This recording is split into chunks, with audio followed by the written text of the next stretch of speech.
Allô?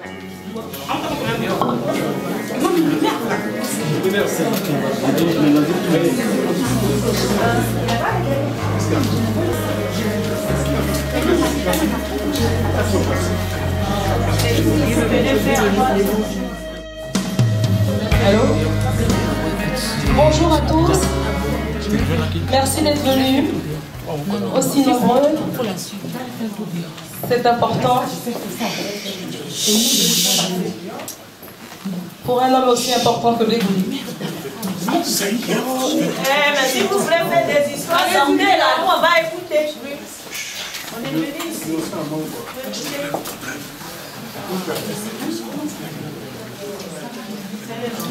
Tout le monde est capable d'écouter, moi je vais lire mes notes. Je voulais dire à Blegoudé, il n'est pas là, un grand merci. Un grand merci pour ce moment. Parce que le 2 octobre, nous étions dans la salle de la Haye et nous l'avons vu, nous l'avons écouté. Et donc, la résistance avait besoin d'un nouveau souffle.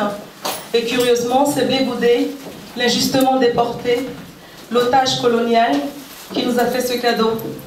Et contrairement à Valérie Trivaleur, nous disons au vrai sens du terme, à Blegoudé, merci pour ce moment.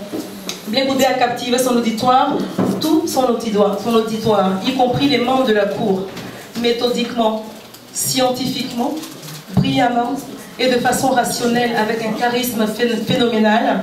Il a démonté les allégations fallacieuses de l'accusation. Ce 2 octobre 2014, Blegoudé a acquis incontestablement la stature d'homme d'État. Il est vraiment le fils spirituel de Ouagadougou. En tout cas, tous les patriotes qui étaient à l'audience en sont sortis requinqués, avec la ferme conviction que la victoire est en nous et que la lutte doit continuer de plus belle. Ce qu'on retient, c'est que l'intervention de Blegoudé a permis à tous ceux qui ne savent pas de saisir la réalité ivoirienne. Aux patriotes, il a apporté un message fort, un message d'espoir dont nous devons nous inspirer. L'intervention de Blegoudé, au-delà des réponses et des démentis qu'il oppose à ses accusateurs, révèle son engagement, sa fidélité au combat, sa combativité, sa force de conviction dans la lutte qu'il mène. Il nous donne là une belle leçon de résistance à nous qui avons l'opportunité d'être libres de nos mouvements, nous qui sommes en liberté, sans doute surveillés, mais en liberté quand même. Nous avons donc voulu faire partager cet élan avec tous ceux qui n'ont pas pu s'y rendre. La détermination de Blegoudé était palpable. La salle était chargée d'une émotion positive. Il nous a communiqué une force incroyable. C'est pour cela qu'il est important aujourd'hui que tous ensemble, nous écoutions et nous entendions le message du guerrier Blegoudé. Bien entendu, certains d'entre nous ont déjà vu sur YouTube, mais le but de cette rediffusion, ce n'est pas de voir pour voir, revoir pour revoir, c'est de revivre en même temps, tous ensemble, ce moment de résistance inouïe. Comme Gbagbo avant lui, il transmet sa force, saisissons-la. La question aujourd'hui, c'est, nous qui sommes en Europe et particulièrement en France, là où tout se décide, là où se joue notre destin, quelle résistance devons-nous mener pour amener la France, pour la contraindre à libérer Gbagbo, Blegoudé et notre pays. Bonne séance.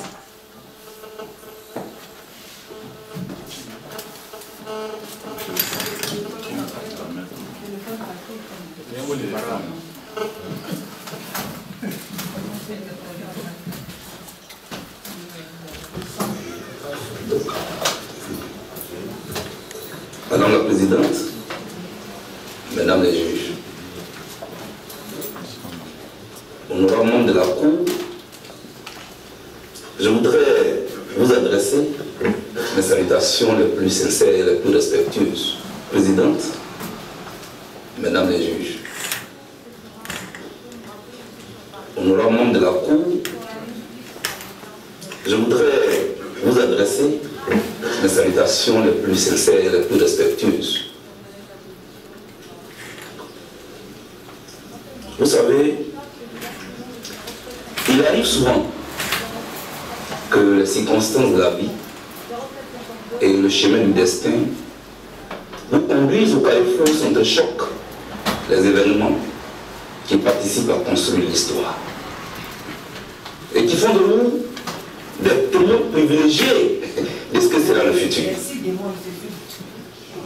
C'est peut-être mon cas, Madame la juge. Je me trouve ici, à la Cour pénale internationale, à un moment où, à tort ou à raison, une certaine opinion accuse cette Cour de servir d'instrument pour des règlements de comptes politiques contre des leaders africains impossibles qui seraient même déjà condamnés avant d'être jugés. Ce qui mettrait à mal la crédibilité, l'impartialité, l'indépendance de cette prestigieuse institution. Vrai ou faux, Madame le juge, je n'en sais absolument rien. Dans tous les cas, je suis déjà là.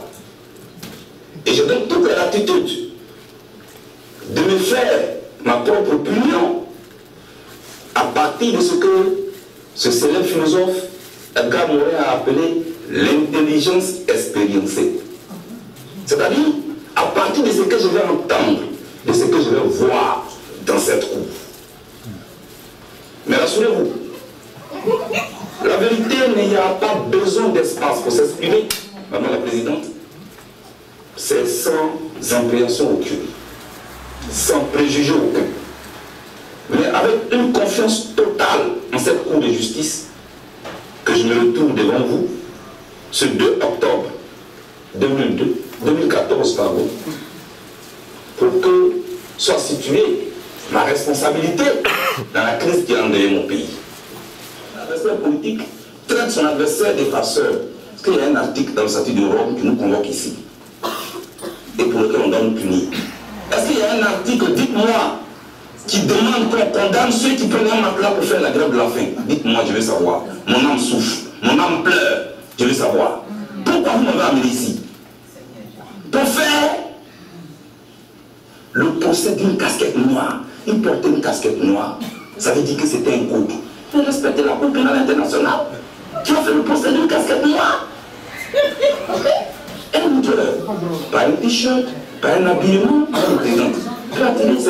c'est partisan. C'est pour ça qu'on m'a amené ici. Oui, il est arrivé à 19h05. Mangou est arrivé à 19h10. Donc, je vais faire le plan commun. C'est pour ça. Je regrette que Mme Bensoubé ne soit pas là. Avec tout le respect que je lui dois. Elle qui a été ministre de la Justice du président Yagami, elle sait très bien comment les réceptions se font à la présidence. Dans une salle d'attente, vous trouvez plusieurs personnes qui sont là à la même heure. Cela ne veut pas dire qu'ils sont venus faire un plan commun. Même dans le bureau d'un simple maire d'une commune, vous vous trouvez dans la salle d'attente plusieurs personnes qui arrivent à la même heure. Mais ils ne sont pas venus pour faire un plan commun, Madame la Présidente. Je suis vraiment choqué. Je suis vraiment ahuri. Et je n'ai pas fini. Bouboude a dit il faut chercher tous les pro-Ouattara à Abidjan et dans toute la Côte d'Ivoire pour les tuer. Je voudrais demander, Madame la Présidente, avec votre aide à l'accusation, est-ce une citation ou un commentaire? Si c'est une citation, qu'on vous dise quand, où j'ai dit cela. Si c'est un commentaire dangereux. Parce que depuis que je suis assis ici, j'entends Bouboude a fait un discours de la haine. Dites-moi, de toutes les vidéos qui ont été présentées ici, quelle est la seule vidéo ou quel est le seul son qu'on a entendu ici, où je suis en train de demander à des musulmans d'aller, à des chrétiens d'aller tuer des musulmans, où je suis en train de demander à une ethnie d'aller tuer une autre ethnie? Je n'ai vu aucune vidéo ici. Donc je me demande encore pourquoi on m'a envoyé ici. Ce sont les commentaires. Ils distillent la haine. Où sont les vidéos de la haine? Je n'ai pas encore vu. Où je suis en train de dire aux jeunes patriotes, allez, levez-vous, allez tuer les pro-Ouattara. Où j'ai dit ça? Je n'ai pas encore vu. On me montre des photographies. Oui, il était avec Mian, il était avec Zégué. Donc, même qu'il faut un plan comme moi, j'ignore quand prendra fin et comment prétendre faire la procédure qui a été ouverte contre moi. Mais, madame, elle nous donne au moins la possibilité, le procureur et moi, de nous trouver face à face. Pourquoi nous nous parlions? Preuve contre preuve. Je ne parle pas de commentaires. Qu'on me sorte les vidéos où j'ai dit à des Ivoiriens d'aller tuer d'autres Ivoiriens. Je veux savoir. Qu'on me sorte les vidéos où j'ai dit aux chrétiens d'aller tuer les musulmans. Qu'on me sorte les vidéos où j'ai dit aux Ivoiriens chercher tous les partisans de Ouattara à les tuer pour que Gbagbo soit président. Madame la présidente, ce n'est pas vrai. Ce n'est pas vrai.